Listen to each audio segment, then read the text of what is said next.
Hello mga kasorbetes, ako nga pala si Kuya Jess. Ngayon nga palang araw, pumunta nga pala kami ng Mang Inasal para celebrate nga yung birthday nga ng aking utol nga na si Mang Yan. At dito nga niya napili ganapin nga yung birthday niya dito nga sa Mang Inasal, dito nga sa Nabota City. Maya nga nandito na kami lahat sa loob at pagkatapos nga dyan binilang na ng aking utol kung ilan nga kaming lahat at bago kami umorder. At pagkatapos nga dyan nabilang na nga nila at yan nagsimula na nga sila at para nga umorder. At kaya sinimulan na ng aking utol nga na si Mang Yan nga na umorder at habang nag-aantay nga ng order at yan tamang video muna ako dito sa gilid at mga ilang saglit nga lang at yun naka-order na nga sila at kaya pinakita na nga sa akin nga ng utol ito ang aming nga number nga natatawagin at kaya mga kasorbetes at yan pumunta na nga kami dito nga sa table at para kantayin nga itong aming nga mga order at habang nag-aantay nga at yan tamang video muna nga tayo dito mga kasorbetes ay mga nga yan tinawag na nga yung number namin kaya isa-isa na nga yung kinuha at para nga ilapag nga dito nga sa amin nga table tayo nga tumulong na rin nga sa pag-akot ito nga asawa nga ng aking utol nga na si Mang Yan mga kasorbetes nga ito ang aking utol at ito naman yung pamangkin ko na birthday nga din niya at sabay nga sila ni Mang Yan ng birthday mga sorbetes. Yung nakuha na nga namin yung mga order namin at yan namukuha na nga kami lahat at para nga kumain. At bago nga tayo kumain mga sorbetes at yan tumayo muna ako at para nga magugas nga ng kamay. At kaya lumakad na nga tayo at para nga hanapin niya kung saan nga pwede nga magugas ng kamay mga kasorbetes. At maya nga nandito na ako at yan sinimulan na natin magugas ng kamay at bago nga kumain mga kasorbetes. Sabay ko nga din nga dyan yung isa ang aking utol at para nga magugas nga din yan ng kanyang kamay. Nung pagkatapos nga namin magugas ng kamay at yan bumalik na nga kami dito sa aming nga table at para nga kumain. At kaya kinuha ko na nga ito akin at para nga magsimula na nga tayo kumain mga kasorbetes. Yung nakuha ko na nga dyan ilagay na nga natin dito nga sa table. Nailapag ko na dyan simula na nga rin sila at para nga kumain at tupupo na nga rin nga tayo at para nga kumain. At bago nga tayo kumain at yan kinuha ko na nga ito ang mapampalasa dito nga sa ating nga pagkain mga kasorbetes. Yung naitabi ko na dyan nagsimula na nga tayo at para nga kumain. Nagsimula na nga rin nga kumain ito ang aking nga nanay pati nga ito ang aking nga isang utol.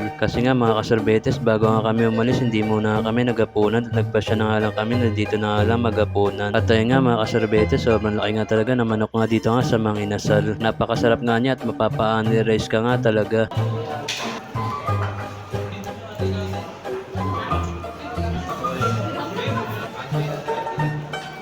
Tayo nga dahil marami na tayo nakain at yan minum muna tayo ng panula para nga bumaba nga yung ating nga manakain. At tayo nga dahil under rice nga dito at yan nangingi na rin nga tayo pati nga ito aking nga nanay. At nangingi na rin nga ako ng sausawan pati nga rin nga itong aking nga utol mga kasorbetes. Pati nga rin nga itong aking nga utol ito nangingi rin siya ng sabaw pati nga itong aking nga nanay. At pagkatapos nga lamang yun ng sabaw at yan nagpatuloy na nga sila at para nga kumain at yan nagpatuloy na nga rin nga tayong kumain mga kasorbetes. At tayo nga sa mga oras na ngayon at gutom na talaga ako mga kasorbetes. At ang sarap nga din nga nasa bowl nila dito kasi mga simsya at sobrang init. Ang maganda nga dito kasi ang sabaw nga dito nga sa Mang Inasal mga kasorbetes. At maya nga dyan tapos na nga tayong kumain at tapos na nga rin nga itong aking nga utol. At ito namang nanay ko dyan matapos na nga din siya. At ito namang utol ko na si Mang Yan at yan kakatapos nga lang din nila kumain. At ito namang isang bayaw ko at yan kakarating nga lang nila kaya nagsisimula pa nga lang sila at para nga kumain mga kasorbetes. At ito namang isang utol ko at yan kaganina pa nga siya pero hindi pa nga siya tapos kumain. At habang nakaupo nga ako dito at nagpapahinga at yan may nakita pa nga ako na asa mga kasorbetes. Sa mga oras nga na yun at yan iisip ko kami amo nga siya may nag-aalaga pa nga sa kanya mga kasorbetes. Nang dahil nga doon nalala ko tuloy yung aso nga namin nga na si Iglot kaya lang wala na nga siya.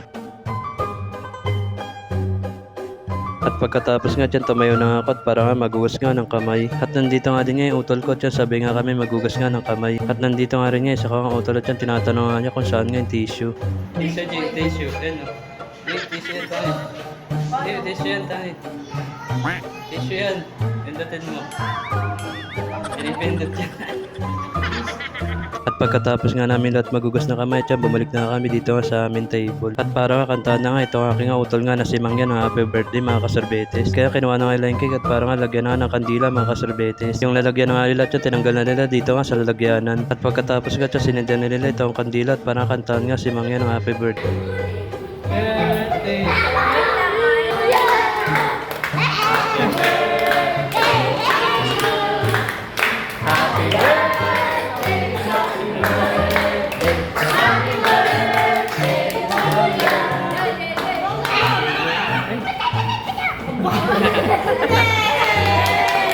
Tayo nga hanggang dito na lang pala mga kasorbetes.